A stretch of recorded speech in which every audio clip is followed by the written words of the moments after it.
inaprubahan nating motion kahapon na manumpa na po kaming I still Point have of the floor. order. I have the floor, Mr. Point of President. order. I have the floor, Mr. President. A point to of make order, way Mr. President. for Thank you, Mr. President. Mr. President, esteemed colleagues, ladies and gentlemen. Imagine a house, Mr. President, an unfinished one that is still being built. Where do we begin? Of course, with solid foundations, a level ground, as well as an honest blueprint. Hindi pwede ang mga shortcut. Hindi pwedeng madaliin kung babaliwalain ng mga architects at mga engineers ang mga basic requirements. Hindi magiging matibay ang itatayong bahay. Maari itong magdulot ng panganib, hindi lamang sa mga maninirahan dito, kundi maging sa ibang mga kabahayan sa paligid nito. If any of us happen to discover that the house we were living in was structurally unsound, we would likely scramble to have it retrofitted. We would probably file cases in anger against developers. I doubt any of us would simply shrug our shoulders, saying, andito na tayo hayaan na lang. Now, imagine a house of representatives that built and filed the impeachment complaints against Vice President Sara Zimmerman Duterte. Trabahong inupuan sa simula. At noong papalapit na ang deadline, biglang naging buzzer beater. Mabilisang pinasa sa atin at ngayon tayo naman ang pinipilit at minamadali. Pinapagalitan pa nga, that is your sworn duty. Tama na ang pamumulutika. This is undue delay. Sandali. Bakit kaya sa pagkakataon at pangyayaring ito, tila madali lang para sa atin ang sabihing, andito na tayo Andyan na nga Mr. President, the House of Representatives are of the belief that they have built a solid case against Vice President Sara Zimmerman Duterte, prompting them to file an impeachment case. But how sound are the foundations of this impeachment case filed against the Vice President? Kagaya po ng konstruksyon ng isang bahay, ang proseso ng impeachment ay kinakailangan na nakatungtong sa isang solidong pundasyon. Ibig sabihin, ang mga arkitekto na pasimuno nito ay may tungkulin na tiyakin na may tatayuan ang kanilang mga akusasyon. Ngunit, ang impeachment ay isang proseso na hindi nakasalalay lamang sa mga arkitekto o mga instigador nito. Sa totoo lang, pinakamadali ang naging gampanin ng HOR sa proseso ng impeachment. Yun ay ang pagbubuo ng mga akusasyon, Mr. President, kahit sino po ay maaring magparatang kung kanino man. Sa bahagi naman po natin, ang pinakamahirap, ang paghusga, ang paggawad ng isang hatol na makatarungan at katanggap-tanggap. Anuman ang nakatuntong sa mahinang pundasyon ay laging may panganib na gumuho. Kung ang isang impeachment case ay minadali at nakasandig sa paghihiganti at pamumulitika, ay may halintulad sa isang strukturang itinayo sa gilid ng bangin. Bagamat tungkulin o obligasyon natin sa Senado na mag-convene bilang impeachment court, responsibilidad din natin na maging mapanuri at critical sa impeachment complaint na ipinasa rito sa ating bulwagan. As I usher in my 6th year in the Senate. My 39th year in public service, Mr. President, I can say I have gotten better at spotting irony. What we refuse to let happen to our houses, we seem to have allowed our House of Representatives to do in broad daylight, right under our noses, and at the expense of our institution's esteemed reputation. With this, Mr. President, my dear colleagues, allow me to express my serious concerns surrounding the constitutionally unsound foundation of the articles of impeachment that the Senate is set to tackle.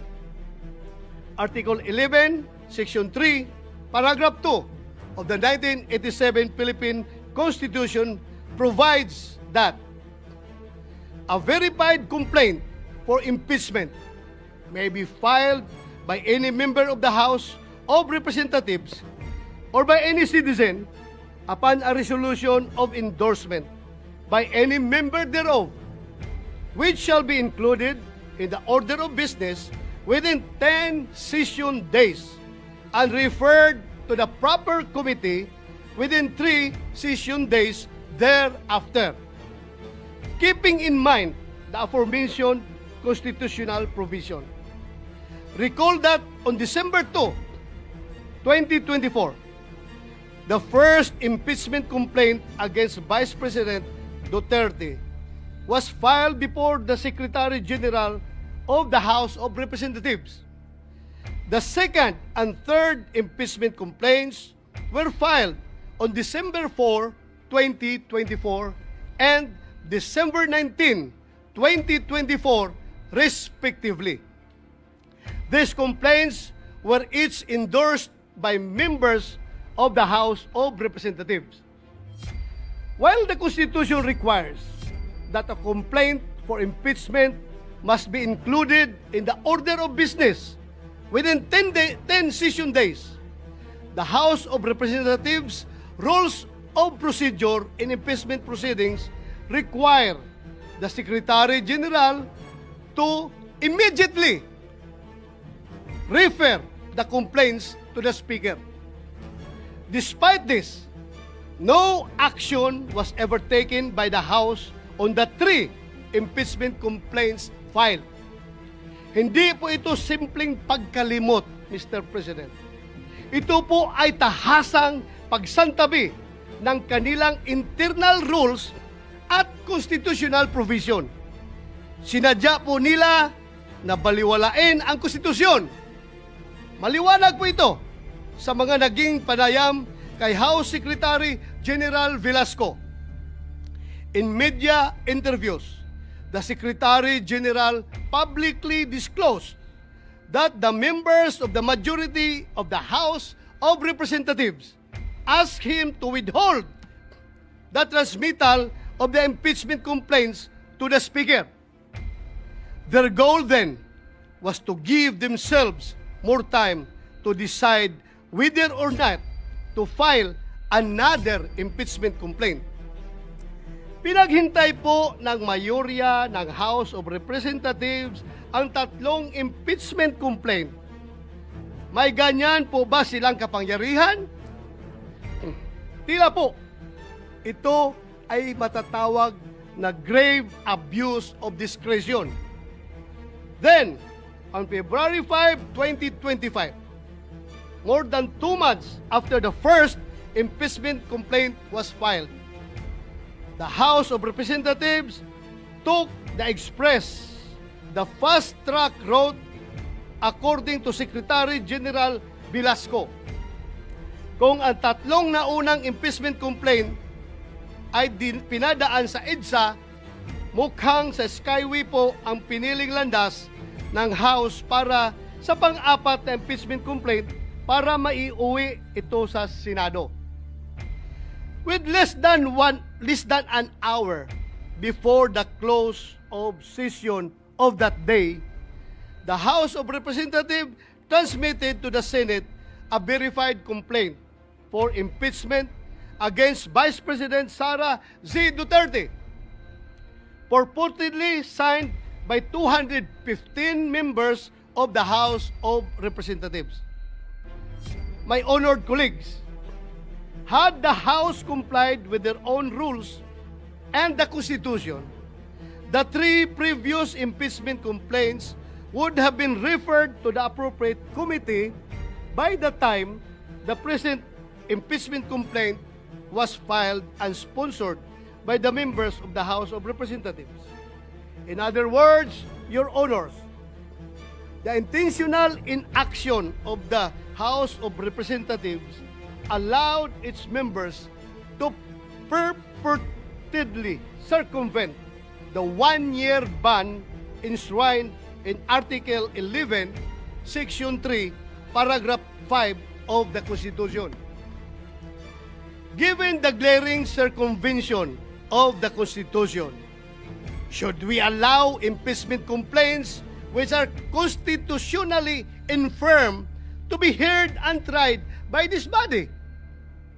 Kung defective po ang foundation ng impeachment complaint, marirepair o marirehabilitate ba ito ng pag-convene ng impeachment court?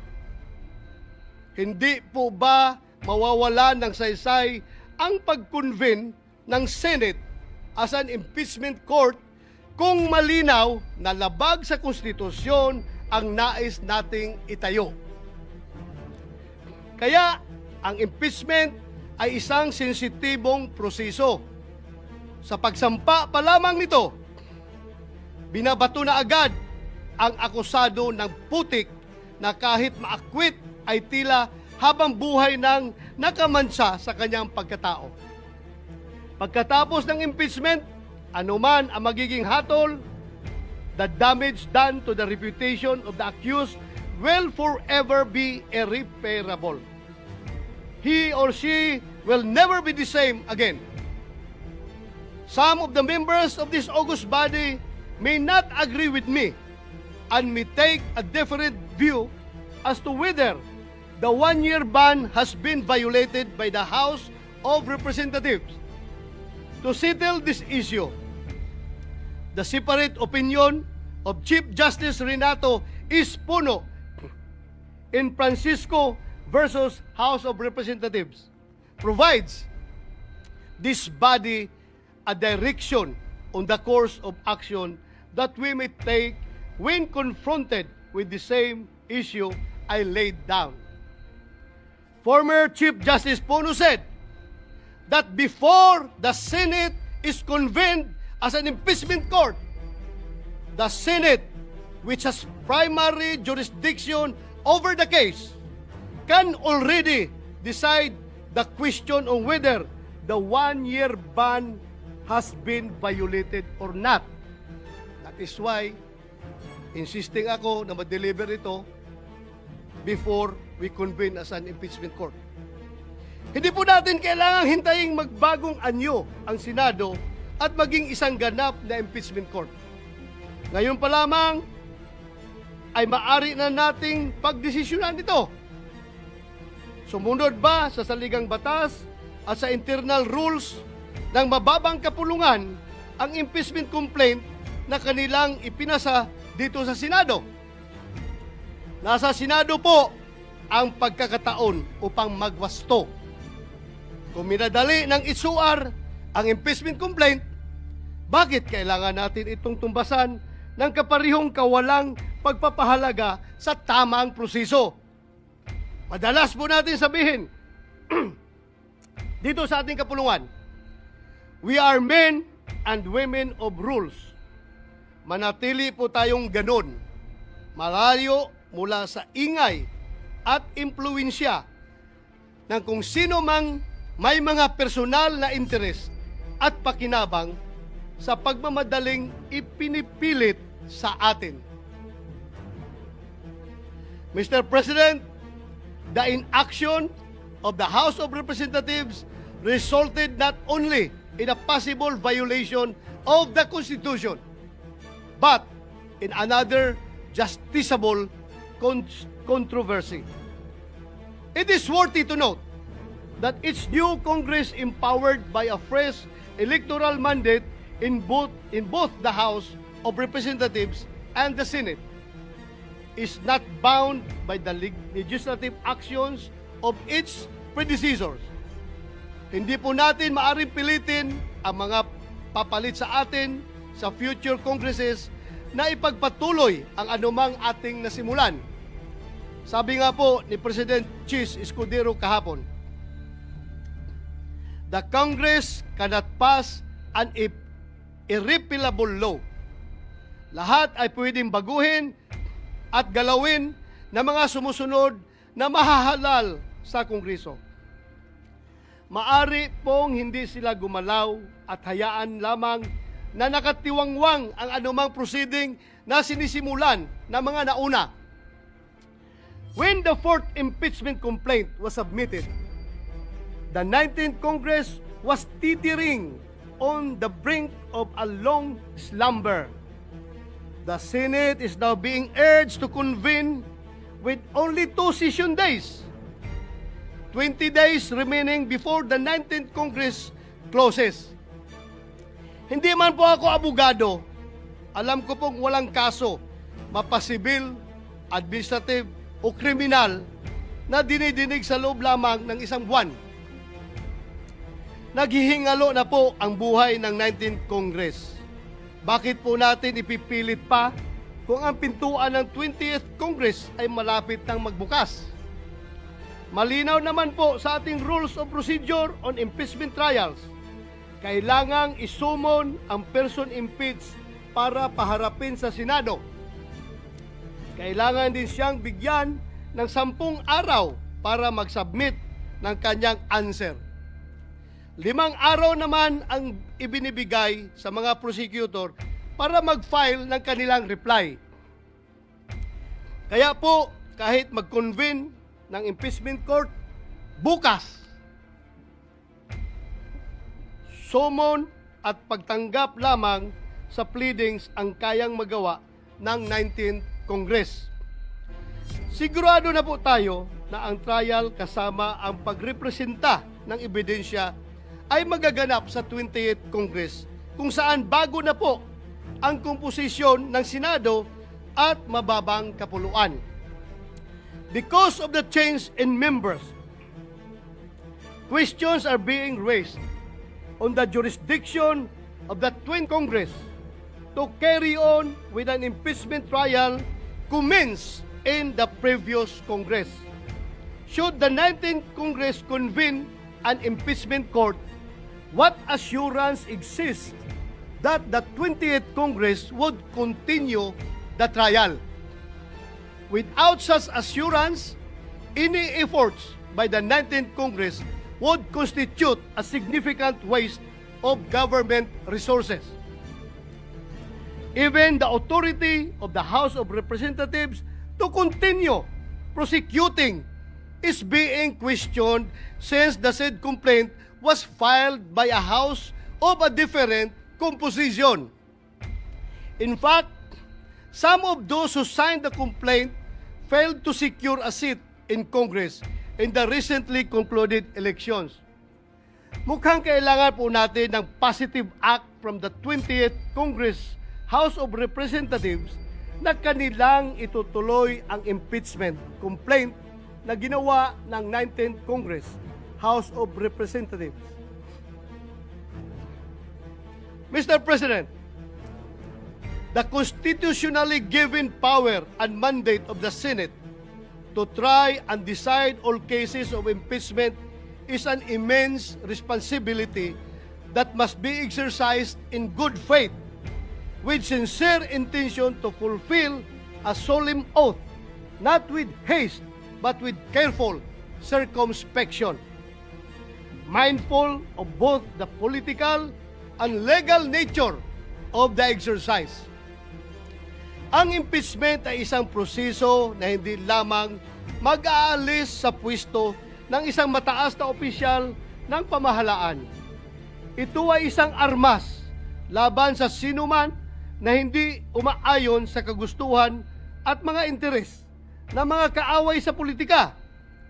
Ito ay apoy na hindi lamang nakapapasok, kundi may kakayahan na tupukin at sunugin hindi lamang ang isang bahay, kundi isang buong komunidad.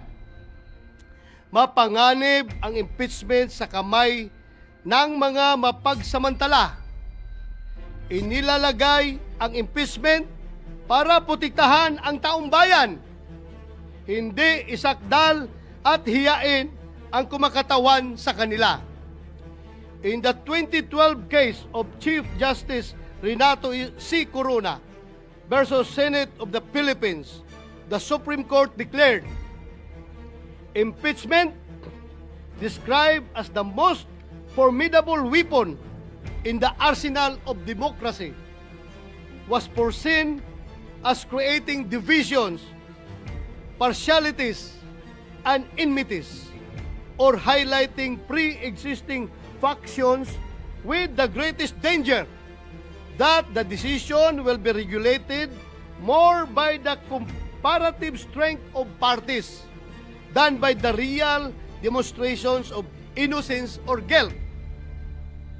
The House of Representatives, in transmitting the articles of impeachment to the Senate at the last hour and after refusing to act for over 2 months on 3 previously filed complaints pending with the House Secretary General, has instead placed the Senate in a tight and impaired position where any decision, action, or inaction on its part will be put into question.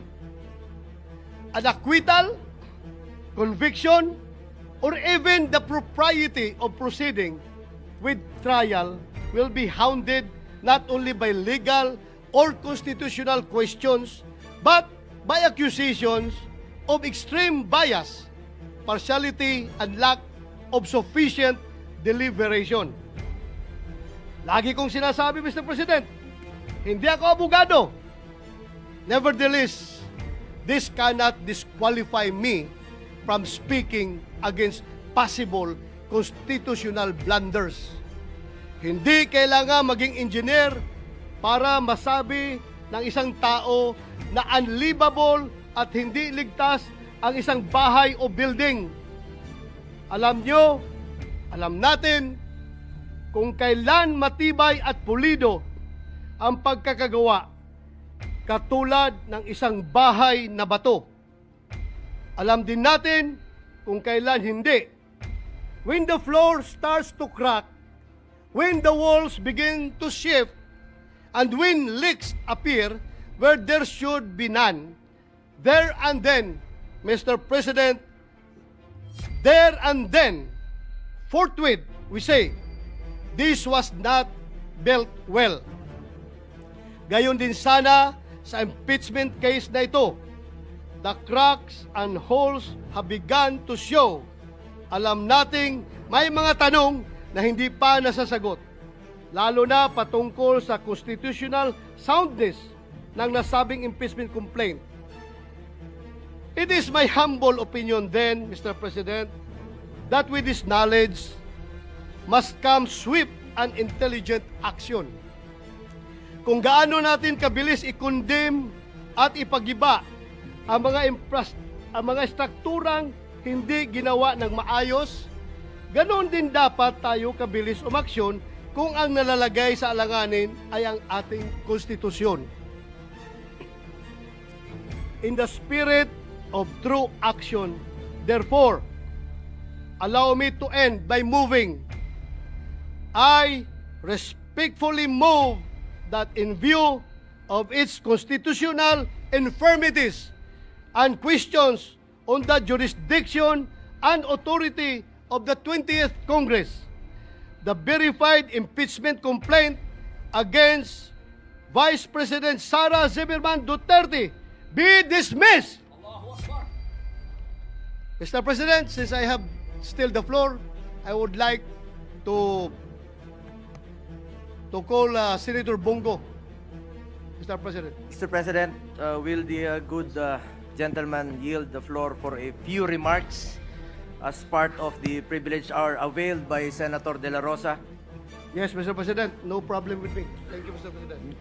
Mr. President, I agree with the speech of Senator Bato de la Rosa.